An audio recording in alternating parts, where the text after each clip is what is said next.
En ce moment, la formation, c'est perçu comme un peu n'importe quoi. C'est vraiment plate, mais pour certaines personnes, la formation, c'est un transfert d'informations. Sans le dire, on garoche de l'information, puis voici, tu as une formation. Mais en fait, si tu es vraiment un formateur, ce que tu désires, c'est pas juste donner de l'information, c'est accompagner la personne pour qu'elle ait un apprentissage. Donc, c'est créer une transformation.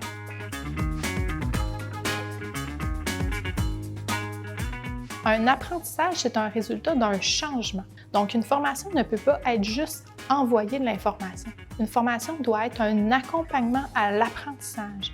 Et très peu de formations sont faites de cette façon-là.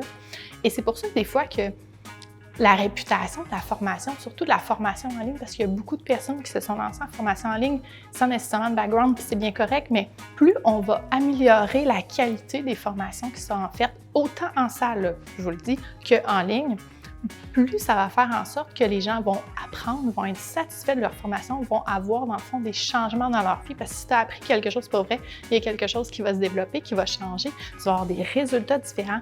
C'est là que tu vas être satisfait et c'est là que tu réalises la valeur d'une formation. Donc, c'est là la différence entre juste une information et une formation, c'est d'accompagner le processus transformationnel de la personne. Puis c'est ça que j'espère qu'il va y avoir le plus possible dans toutes les formations.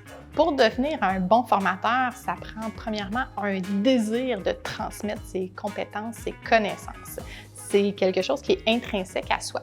Le reste, c'est des compétences, c'est des capacités qu'on peut développer avec le temps. Mais le désir de vouloir transmettre, de vouloir être avec les gens, ça, c'est quelque chose que la personne doit vraiment avoir tout d'abord. Puis après ça, on va pouvoir travailler sur les autres choses. Passer par-dessus sa gêne de parler devant des gens, ça, c'est comme une grosse chose à travailler avec la plupart des formateurs qui commencent. Donc, le sentiment de « je vais être gêné devant la caméra, je vais être gêné devant un groupe », ça, c'est quelque chose à travailler avec les gens.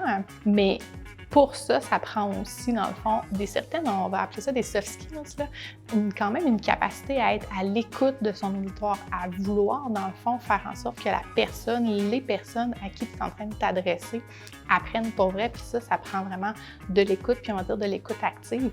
Donc, si la personne a ça avant de commencer, est capable de aussi structurer ses idées pour faire en sorte que la personne devant comprenne bien où est-ce qu'on s'en va, ça aide énormément. Mais sinon, on travaille avec la personne pour développer ça. C'est les deux bases là, pour commencer.